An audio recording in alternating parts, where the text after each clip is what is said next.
Assalamualaikum warahmatullahi wabarakatuh. Halo semuanya, kami dari kelompok 11 yang beranggotakan saya, Alivia Sri Agustin dengan NIM 4101421001 dan teman-teman saya, Nursani Latifah dengan NIM 4101421028, Teresa Yolanda dengan NIM 4101421043 dan Putri Nabila Apriliani dengan NIM 4101421199.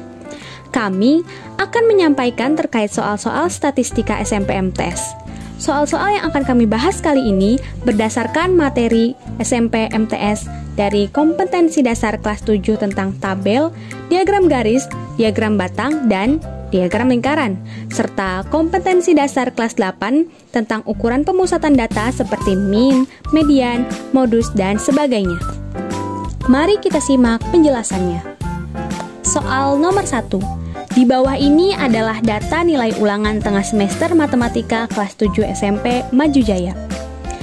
Ada 65, 85, 95, 80, 90, 80, 65, 75, 70, 70, 85, 80, 70, 85, 75, 75, 65, 85, 70, 80, 85, 70, 95, 65, 90, 75, 60, 95, 90, 100, 80, dan 60. A. Buatlah diagram batang dari data di atas. B. Banyak siswa yang nilainya lebih dari 70. C. Jika rata-rata data di atas adalah 78,8, maka berapa banyak siswa yang nilainya di bawah rata-rata? Pembahasan soal nomor 1. Bagian A, buatlah diagram batang dari data di atas. Langkah pertama, mengurutkan dan menyortir data. Kita urutkan nilai terkecil sampai dengan nilai terbesar, juga menentukan frekuensinya, kemudian kita buat tabel distribusi frekuensi. Setelah kita membuat tabel, langkah selanjutnya adalah buat sumbu diagram batang sesuai dengan tabel data. Untuk ke samping adalah nilai dari data, ke atas adalah frekuensi data. Langkah ketiga adalah isi diagram batang dengan data. Isikan data sesuai dengan tabel yang sudah kita buat sebelumnya. Kemudian, masih dalam pembahasan soal nomor 1 bagian B, yang ditanyakan adalah banyaknya siswa yang nilainya lebih dari 70. Berdasarkan diagram batang di samping, maka banyak siswa yang nilainya lebih dari 70 adalah nilai 75 ada 3 anak, nilai 80 ada 5 anak, nilai 85 ada 5 anak, nilai 90 ada 3 anak, nilai 95 ada 3 anak, nilai 100 ada 1 anak. Kita jumlahkan keseluruhan diperoleh 20 anak. Jadi, banyaknya siswa yang nilainya lebih dari 70 ada 20 anak. Masih dalam pembahasan nomor 1. Bagian C, jika rata-rata di atas adalah 78,8, maka berapa banyak siswa yang nilainya di bawah rata-rata? Berdasarkan diagram batang di samping, karena rata-ratanya 78,8, kita akan menghitung frekuensi nilai di bawah 78,8, dimulai dari nilai 75, yakni sebanyak 3 anak, nilai 70 sebanyak 4 anak, nilai 65 sebanyak 4 anak, nilai 60 sebanyak 2 anak. Diperoleh keseluruhan yakni 13 anak. Jadi banyak siswa yang nilainya di bawah rata-rata ada 13 anak. Soal nomor 2. Di bawah ini terdapat diagram lingkaran yang menunjukkan data kegiatan ekstrakurikuler yang diikuti oleh 200 siswa di SMP Maju Jaya.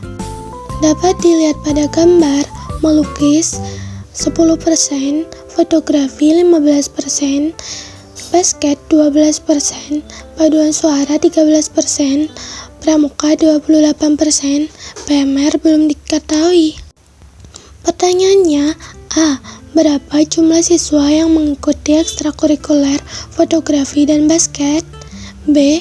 Berapa persentase banyaknya siswa yang mengikuti ekstrakurikuler PMR? Mari kita simak pembahasannya. Pembahasan soal nomor 2. Yang ditanyakan, berapa jumlah siswa yang mengikuti ekstrakurikuler fotografi dan basket? Dapat kita jawab dengan menggunakan rumus persentase dikali jumlah seluruh siswa. Jadi untuk fotografi 15/100 dikali 200 sama dengan 30, dan basket 12/100 dikali 200 sama dengan 24. Maka dapat kita simpulkan jumlah siswa yang mengikuti ekstrakurikuler basket dan fotografi adalah 30 ditambah 24 menjadi 54 anak. Baik, sekarang kita lanjutkan pembahasan soal nomor 2, bagian B. Yang ditanyakan adalah berapa persentase dan banyaknya siswa yang mengikuti ekstrakurikuler PMR. Maka dapat kita jawab dengan menggunakan rumus 100% dikurangi fotografi ditambah basket ditambah pramuka ditambah padus ditambah melukis, itu berapa persen? Kenapa 100%? Karena suatu diagram lingkaran yang menggunakan persentase jika dihitung penuh pasti 100% dan dikurangi yang sudah diketahui tadi ya.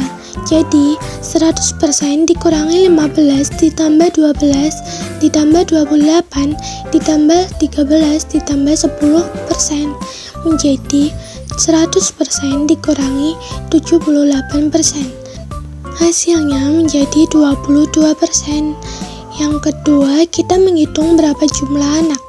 Jadi menggunakan rumus persentase dikali jumlah seluruh siswa. PMR kan ada 22%. Jadi 22/100 dikali 200 sama dengan 44 anak. Jadi dapat kita simpulkan persentase dan banyaknya siswa yang mengikuti ekstrakurikuler PMR adalah 22%, yaitu 44 anak. Soal nomor 3. Di bawah ini adalah diagram batang mengenai pelajaran favorit siswa kelas 8 SMP Maju Jaya. Tentukan A. Mata pelajaran manakah yang paling digemari oleh siswa kelas 8 SMP Maju Jaya? B. Urutkan mata pelajaran dari yang kurang disukai hingga paling disukai siswa kelas 8 SMP Maju Jaya. Pembahasan soal nomor 3. A. Mata pelajaran manakah yang paling digemari oleh siswa kelas 8 SMP Maju Jaya? Jawab.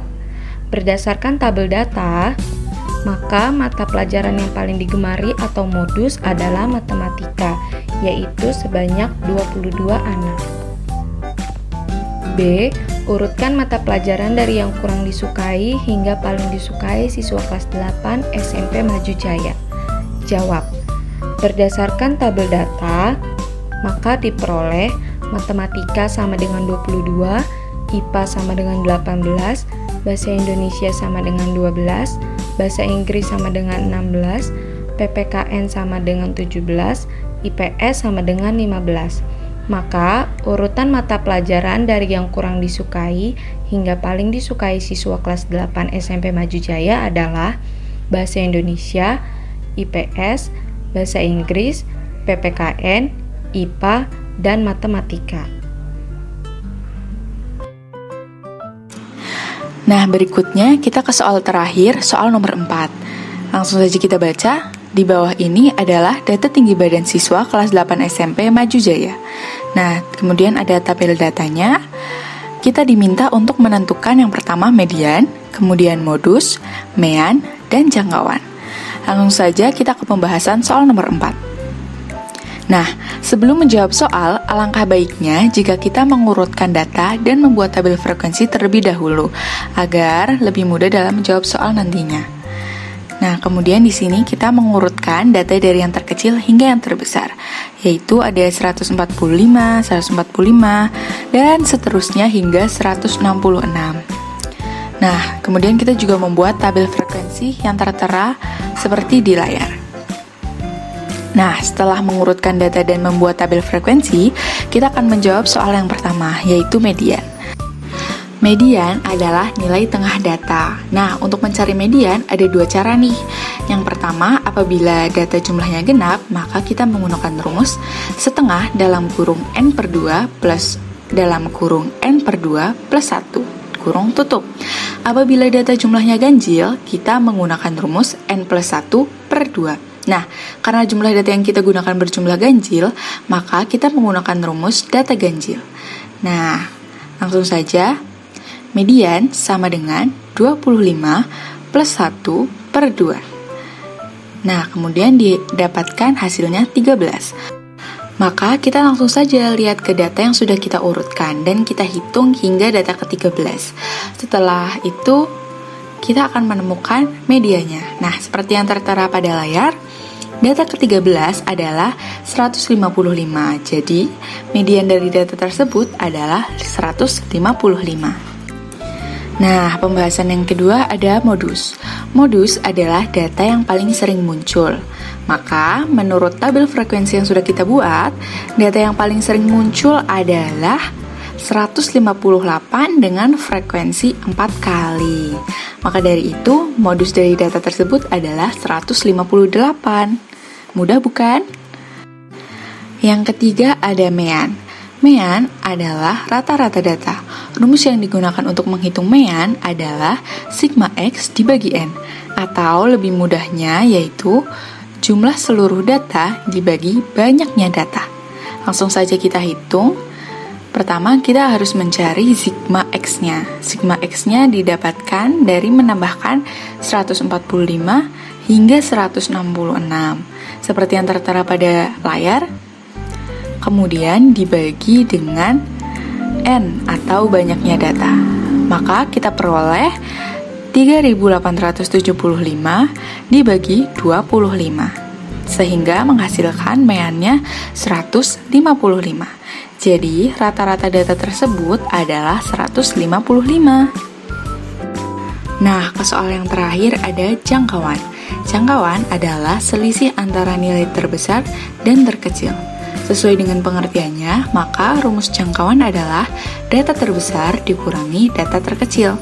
Langsung saja kita terapkan, yaitu 166 dikurangi 145 sama dengan 21. Maka jangkauan data tersebut adalah 21.